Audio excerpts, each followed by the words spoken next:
নমস্কার বন্ধু, আমি মলয় মুখোপাধ্যায়, সাধারণ সম্পাদক, confederation of state government employees. বন্ধু, সর্বোচ্চ আদালতের কাছে আমরা বারংবার জানতে চাইব যে কেন এবারে মামলাটি 6 মাস পিছিয়ে দেওয়া হলো।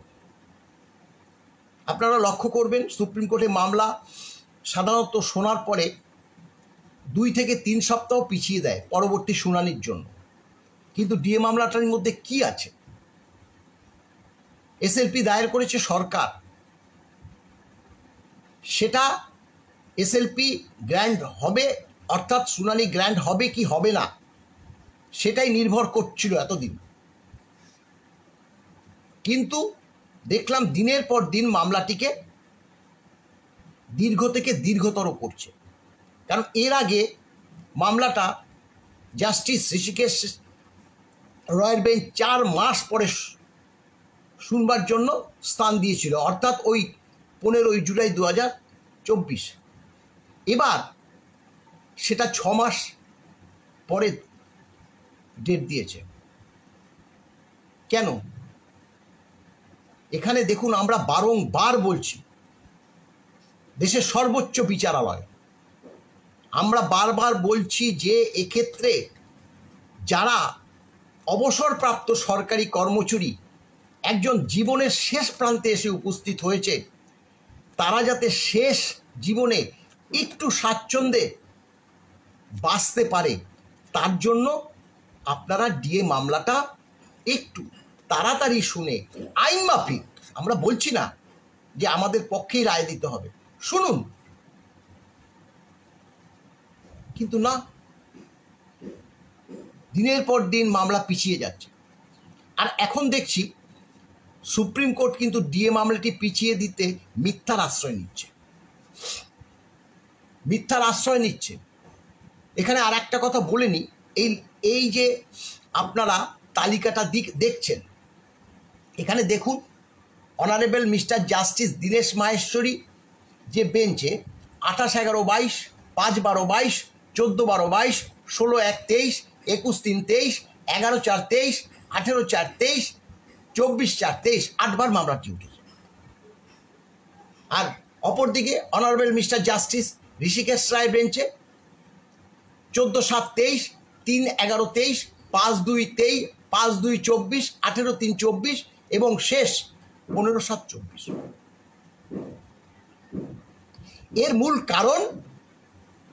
এর মূল কারণ মামলাটিকে সর্বোচ্চ আদালত দীর্ঘ থেকে দীর্ঘতর করার একটা চক্রান্ত করে যাচ্ছে। এবং তার উদাহরণ দেব আপনারা লক্ষ্য করবেন যে 14-7-23 অর্থাৎ দীনেশ মাহেশ্বরী অবসর নেওয়ার পর তার জাস্টিস ঋষিকেশ রায় তিনি নয়া বেঞ্চের প্রধান হয়। তার ঘরে মামলাটি উঠেছিল 14-7-23। সরকার পক্ষের আইনজীবী মামলাটি বিস্তারিত শুনানি চেয়ে বসেন।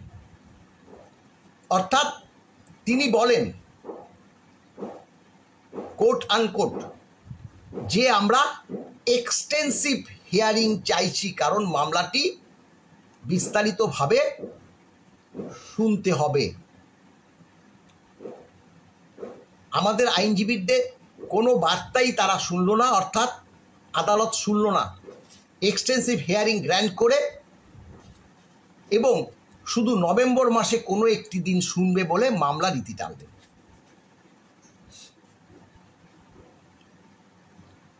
অর্ডারটা বেরিয়েছিল,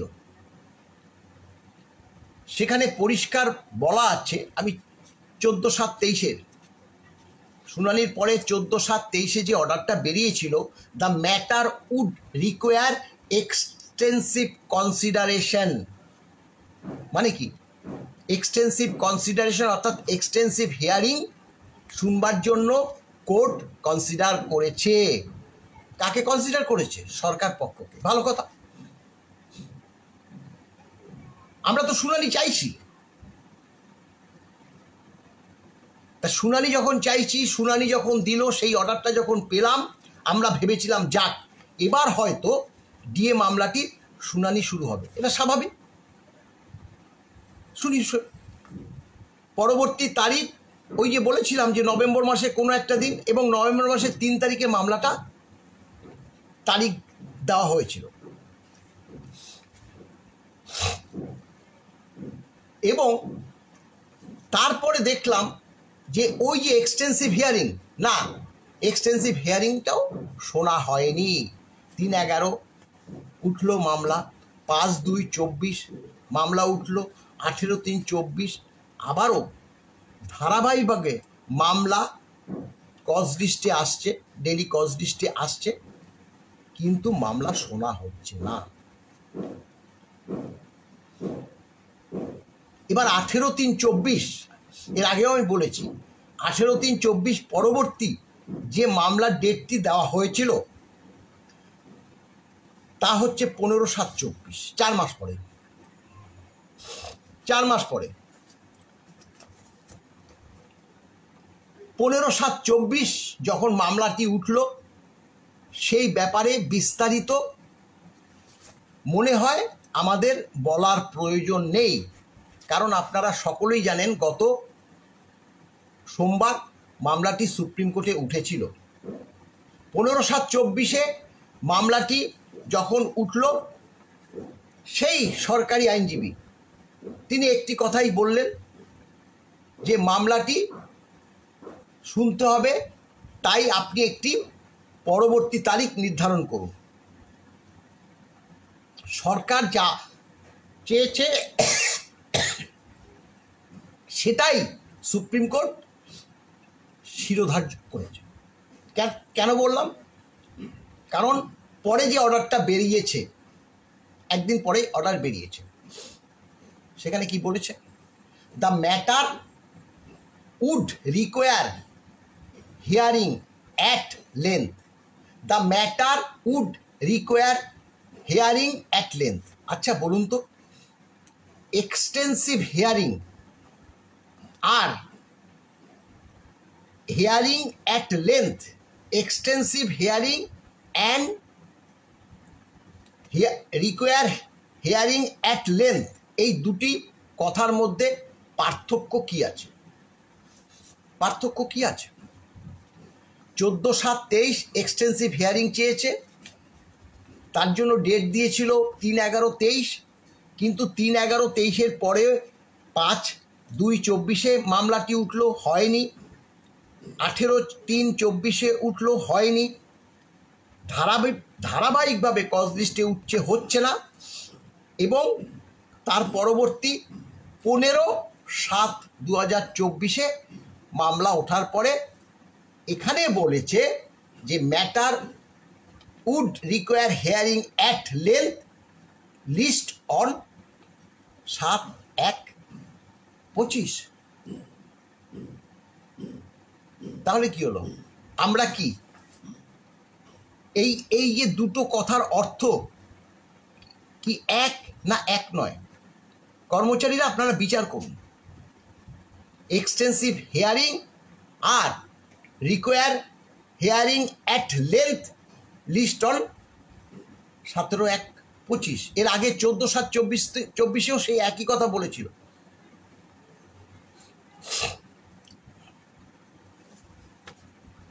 তাই বলি যে হচ্ছেটা কি?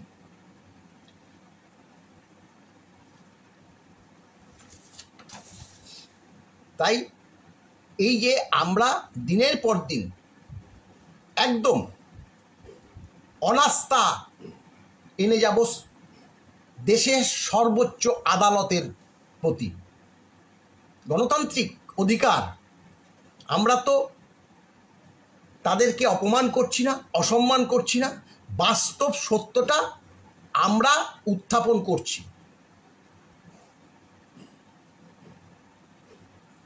এখানে যেখানে হাইকোর্ট 4টে রায় দিয়েছে, ট্রাইব্যুনাল 2টো রায় দিয়েছে, এবং তারা এও জানে যে 31শে আগস্ট 2018 যেখানে ডিএকে সাংবিধানিক অধিকার দিয়েছে মহামান্য উচ্চ আদালত, সেই মামলা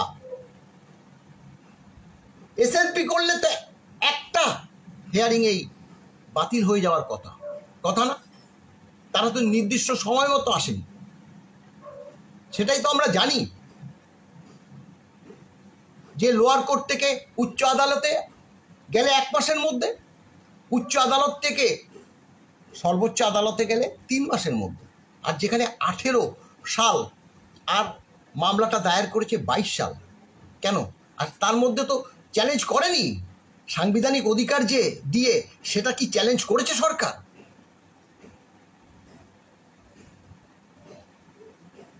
তাই বলে কি হচ্ছেটা কি? আপনারা সরব হবেন। আমরা পরবর্তী এই মামলা নিয়ে আরো বেশি ভোকাল হব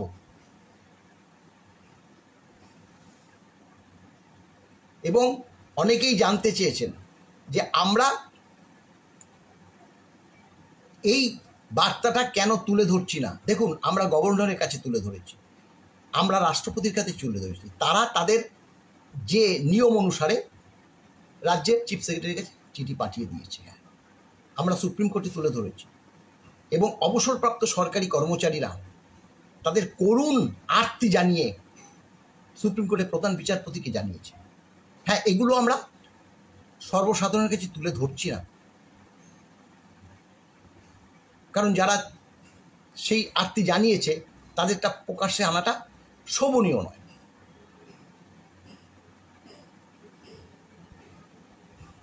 তাই আমরা কিন্তু হাত গুটিয়ে বসে নেই এবং সুপ্রিম কোর্ট যে জানে না তাও নয়। তাই আমাদের সন্দেহ হয়। সন্দেহটা কি হয় সেটা আর বিস্তারিত বললাম না। ভালো থাকবেন, নমস্কার।